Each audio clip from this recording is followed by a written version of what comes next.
Hello दोस्तों, आज मैं आपको पॉपत्र 2 भरने के लिए मैं आपको सिखाऊंगा कि किस तरीके से इस फॉर्म को भरेंगे।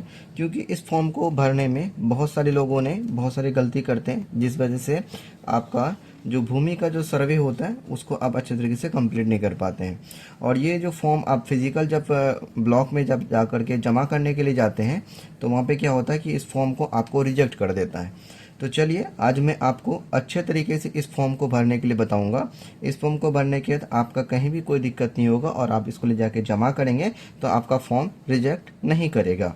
चलिए, तो सबसे पहले क्या है, पॉपत्र 2 भरने के लिए आपको सबसे पहला वाला इस फॉर्म को डाउनलोड आप गूगल से कहीं पे भी जा करके गूगल में सर्च करके ऑफिशियल वेबसाइट से डाउनलोड कर सकते हैं।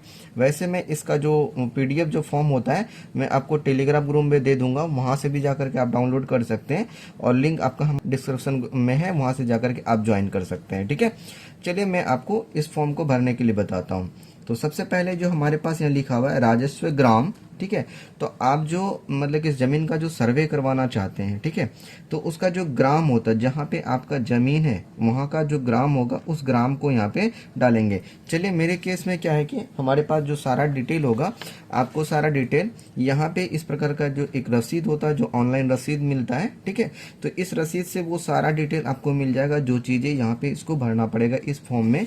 इस फॉर्म में जो भी डिटेल आपको भरना होगा वो सारा डिटेल आपको यहाँ से इस रसीद के थ्रू से आपको मिल जाएगा। चलिए, मैं अभी यहाँ पे क्या करता हूँ, मैं राजस्व जो ग्राम लिखा हुआ है राजस्व ग्राम में मैं डाल देता हूँ। ठीक है, तो जैसे मेरे केस में हमारा यहाँ पे कन्हड़िया है तो हम यहाँ पे क्या करते हैं, कन्हड़िया डाल देते हैं। ठीक है, आपको थाना नंबर, अगर आपको पता नहीं होगा कि आपका थाना नंबर कहाँ है, ठीक है, तो वो चीज़ें आप अपना रसीद में देख लीजिएगा। तो देखिए यहाँ पे मौजा और थाना नंबर यहाँ पे दिया गया है, ठीक है।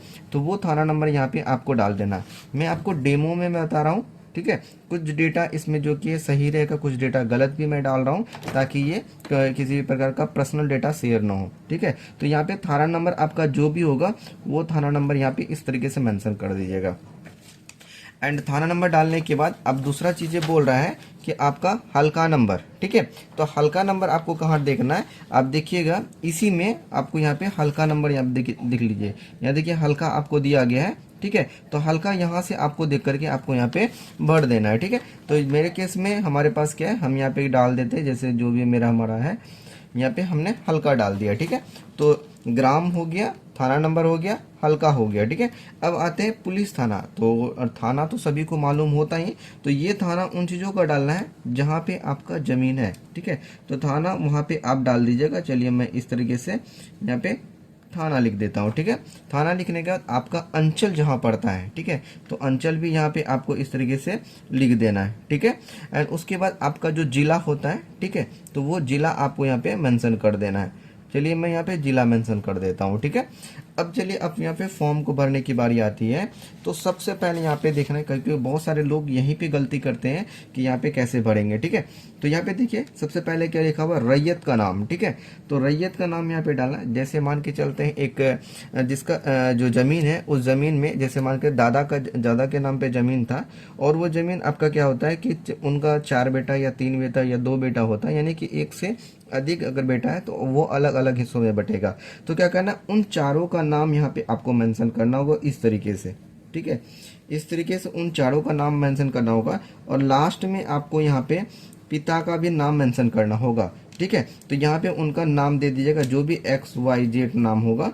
ठीक है, इस तरीके से उनका नाम मेंशन कर दीजिएगा और यहाँ पे पिता का नाम मेंशन कर दीजिएगा। अब यहाँ पे कुछ लोग क्या करते हैं, गलती करते हैं ये कि अगर मान के चलते हैं यहाँ पे उनका पिताजी जीवित रहता है और वो चाहते हैं कि वो अपने नाम से सर्वे करवाने, यानी कि अपने नाम से जमीन का नाम का सर्वे कराना, तो वो पॉसिबल नहीं हो पाएगा। अगर किसी का जैसे पिताजी या उसके दादाजी अगर जीवित हैं तो दादाजी के नाम पे अगर जमीन होगा तो उसी के नाम पे सर्वे होगा। ठीक है, अगर पिताजी जीवित है तो पिताजी के नाम पे सर्वे होगा। अगर पिताजी नहीं है तब जाकर के उनका जो भी पुत्र होता उनके नाम पे सर्वे होगा, तो उनका नाम आपको यहाँ पे मेंशन करना होगा। ठीक है, अब ये मेंशन करने के बाद आपको यहाँ पे दूसरा चीज देखिए, यहाँ पे अस्थाई पता दिया हुआ है। ठीक है, तो अस्थाई पता में यहाँ पे तीनों उन्हीं का पुत्र है तो उनका तीनों का अस्थाई पता आप यहाँ पे मेंशन कर दीजिएगा और तीनों को एक ही अस्थाई पता होगा। ठीक है, तो यहाँ पे उसका क्या करिएगा, इस तरीके से जो भी पता होगा आप उसको इस तरीके से आप भर लीजिएगा। ठीक है, मैं यहाँ एग्जाम्पल के रूप में यहाँ पे भर रहा हूँ। ठीक है। तो इस तरीके से आप भर लीजिएगा। अब चलिए यहाँ बात करते हैं खाता। यहाँ पे समझने वाली बात है कि मान के चलते हैं कि मेरे पास कोई ज़मीन है, ठीक है, और उस ज़मीन में क्या कहते हैं कि एक से अधिक खाता में, ठीक है, मान के चलते हैं कोई ज़मीन है, ज़मीन में एक कोई भी खाता है, 110 हो गया, 120 खाता है, ठीक है। तो यानी कि एक से ज़्यादा अगर खाता होगा तो आपको क्या करना होगा, इस तरीके का ये जो पत्र 2 है, तो जितना खाता होगा उतना फॉर्म आपको भरना होगा। लोग क्या करते हैं, यहाँ पे एक से ज़्यादा खाता में उनका ज़मीन है तो उन्होंने क्या करता है कि इसी में उनको मेंशन कर देता है। तो इससे क्या होता है, ये फॉर्म रिजेक्ट कर देगा, ये फॉर्म आपको एक्सेप्ट नहीं करेगा, ठीक है। जैसे मेरे केस में यहाँ पे देखिए हमारे पास एक ही खाता दिया हुआ है, तो इसी खातों को मेंशन करेंगे, और खेसरा मेरा यहाँ पे भी एक ही है, ठीक है। तो यहाँ पे आपको क्या करना है, तो यहाँ पे जो भी खाता होगा, अगर 2 खाता है तो आपको इस तरीके का ये फॉर्म आपको 2 भरना पड़ेगा, ठीक है। तो अभी हमारे पास एक ही खाता हम यहाँ पे मेंशन कर दें, मान के चलते मेरे पास खाता 110 का है, ठीक है, यहाँ पे 110 डाल दिए, ठीक है ना। अब अगर मान के चलते हैं यहाँ पे 2 खाता होगा तो ये 2 फॉर्म भरा जाएगा, लेकिन हम 110 का भरें। अब 110 में हमारे पास मान लो कि 2 या 3 प्लॉट हो सकता है, यानी कि 2-3 खेसरा हो सकता है। मान लेते हैं यहाँ पे 536 खेसरा है, और यहाँ पे हमारे पास 538 खेसरा है, और हमारे पास 540 खेसरा है। अगर 3 खेसरा में ज़मीन है तो ये तीनों अलग अलग आपको यहाँ पे मेंशन करना होगा, ठीक है। अब तीनों खेसरा में यानी कि खाता नंबर 110 का खेसरा नंबर 536 में जितना भी ज़मीन होगा यहाँ पे मेंशन करना होगा। अब देखिए रकबा में क्या डाला हुआ है, एकड़ और डिसमिल, यानी कि पहले जितने एकड़ होगा वो डालेंगे और डिसमिल में जाने। अगर मान के चलते हैं अगर आपका 110 खाता में 536 खेसरा में 5 डिसमिल ही ज़मीन है, सिंपल सा आप यहाँ पे 5 ऐसा करके डिसमिल लिख देंगे, ठीक है। अगर मान लीजिए 538 वाला में आपका 1 एकड़ से ज़्यादा है तो यहाँ पे 1 एकड़ लिख करके एंड डिसमिल जितना होगा वो दर्शाना होगा, ठीक है। तो यहाँ पे हम मान के चलते हैं एक एग्जांपल के रूप में यहाँ पे 3 डिसमिल डाल देते हैं, ठीक है, और इसमें क्या करते हैं हम 1 डिसमिल डाल देते हैं, ठीक है। तो इस तरीके से आपको ये सब अलग अलग जगह आपको दर्शाना होगा, ठीक है। अब यहाँ पे क्या करना, आपको चौहद्दी मेंशन करना है, ठीक है।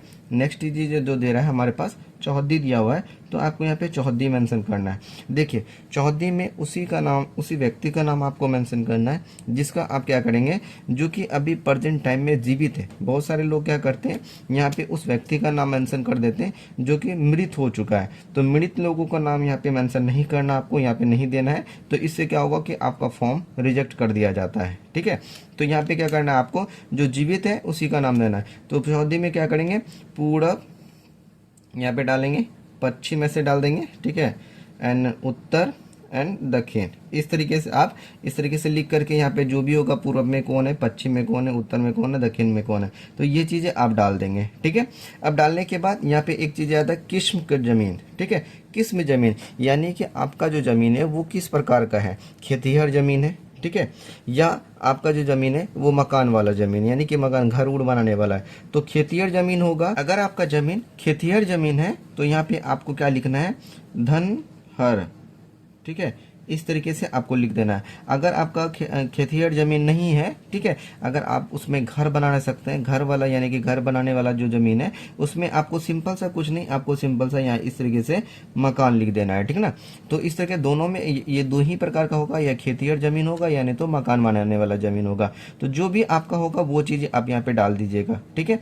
अब यहाँ पे क्या लिखा हुआ है, शेष को छोड़कर लगान, यानी कि आपको लगान मेंशन करना है। तो लगान आपको कैसे पता चलेगा कि भाई आपका लगान क्या होगा, तो देखिए इस प्रकार का जो रसीद होगा आपके पास, ये रसीद में सारा डिटेल दिया गया है। देखिए यहाँ पे क्या लिखा हुआ है, सालाना दर, ठीक है। तो बहुत सारे लोग क्या करते हैं, इसको मेंशन कर देते हैं, ठीक है, यही लगान हो गया। नहीं, ये गलत है, आपका ये लगान आपको नहीं देना है, ठीक है, ये लगान आपका गलत हो जाता है। और कुछ लोग क्या करते हैं, यहाँ पे जो दिया रहता है कुल, इसको भी मेंशन कर देते हैं, ये वाला डाल देते हैं, तो ये भी गलत है। बहुत सारे लोग फॉर्म भर करके लाते हैं, ठीक है, तो ये वो लोग क्या करते हैं, इसमें मेंशन कर देते हैं, तो ये गलत है।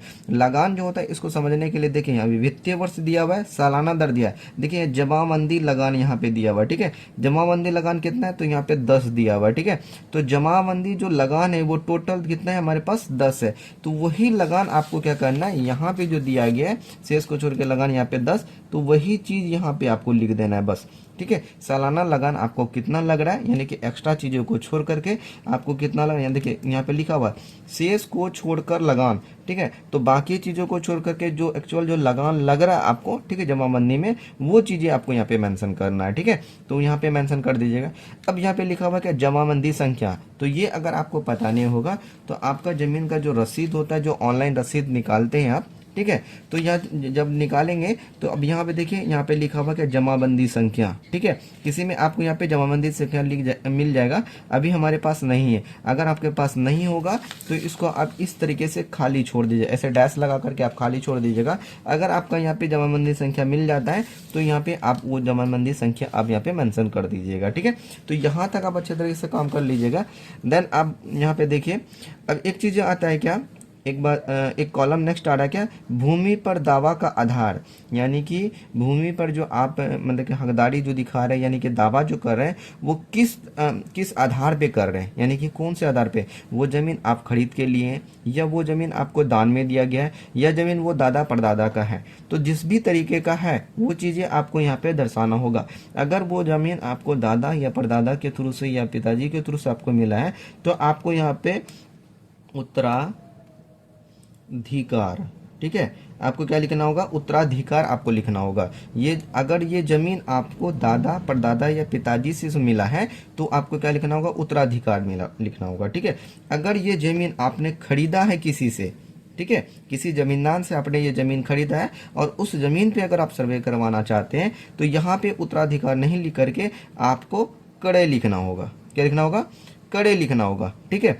अगर वो जमीन अगर आपको कोई गिफ्ट के रूप में दिया है, ठीक है, दान के रूप में, गिफ्ट का हिंदी होता है दान, ठीक है, अगर वो जमीन आपको दान के रूप में दिया है तो सिंपल से आपको क्या लिखना है, दान, ठीक है, दान लिख देंगे। तो इस तरीके से यानी कि आपको जो वो जमीन किस प्रकार से हासिल हुआ है वही चीज़ों को आपको यहाँ पे दर्शाना है। वही चीज़ें यहाँ पे लिखा हुआ, भूमि पर दावा का आधार, यानी भूमि पर जो आप दावा करने की ये जमीन आपका है तो उसका एक आपको आधार होना चाहिए कि किस आधार पे ये जमीन आपका है, वो चीज़ें आपको यहाँ पे मेंशन करना है, ठीक है।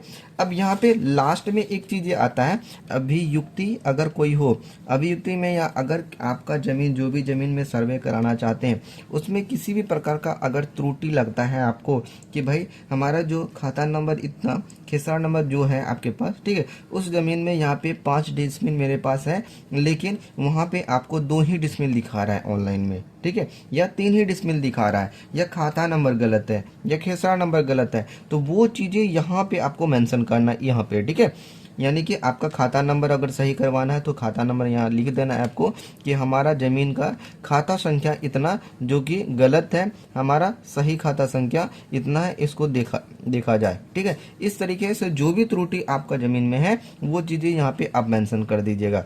दोस्तों अगर ये इन्फॉर्मेशन आपको अच्छा लग रहा है तो वीडियो को एक लाइक जरूर कर देके जाइएगा। अगर चैनल पर नए हैं तो प्लीज़ चैनल को जरूर सब्सक्राइब करके जाइएगा, क्योंकि हमारे इस चैनल के माध्यम से आपको 100% सही और अच्छी जानकारी प्रोवाइड की जाती है। चलिए आगे बढ़ते हैं।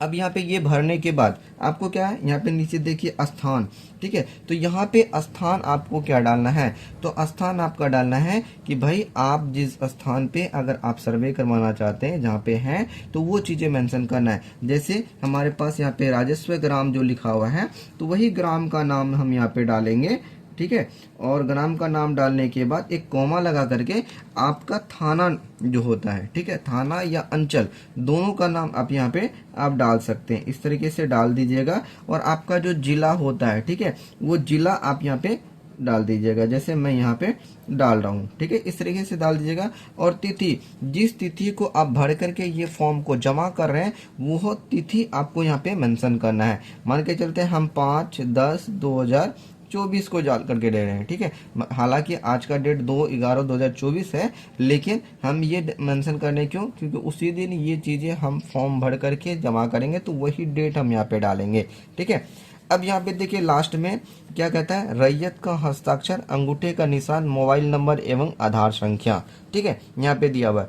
अब इस जगह पे क्या भरना है, रैयत का हस्ताक्षर, रैयत कौन है, तो जो भाई जमींदार है, ठीक है। जिसके नाम से ज़मीन है उसका हस्ताक्षर लगेगा, और हस्ताक्षर नहीं कर सकता यानी कि सिग्नेचर नहीं कर सकता है तो उसका अंगूठे का निशान आप यहाँ पे लगा दीजिएगा। नीचे में यहाँ पे मोबाइल ऐसे करके आपको क्या करना है, यहाँ पे ऐसा करके लिख दीजिएगा एंड मोबाइल नंबर, ठीक है। जो भी उसका मोबाइल नंबर है इस तरीके से मेंशन कर दीजिएगा, ठीक है। अब आधार संख्या, यहाँ पे आधार संख्या ऐसा लिख करके जो भी उसका आधार नंबर है इस तरीके से आप क्या करिएगा, उसका मेंशन कर दीजिएगा, ठीक है। जैसे हम मेंशन किए हुए हैं तो इस तरीके से इस फॉर्म को अच्छे तरीके से भर लीजिएगा। अगर जैसे मैं आपको बताएं, अगर उस तरीके से आप फॉर्म को भरते हैं तो आपका थाना में जो आप अंचल में ले जाके जो जमा करेंगे तो आपका फॉर्म को रिजेक्ट नहीं किया जाएगा। उम्मीद करते हैं ये वीडियो आपको अच्छा लगा होगा और हेल्पफुल लगा होगा। वीडियो अच्छा लगा तो वीडियो को लाइक कर दीजिएगा, दोस्तों के साथ शेयर कर दीजिएगा। चैनल पर नए हैं तो प्लीज़ चैनल को जरूर सब्सक्राइब करके जाइएगा। चलो दोस्त, मिलते हैं एक नई वीडियो में नई जानकारी के साथ साथ। तत्काल के लिए जय हिंद, जय भारत।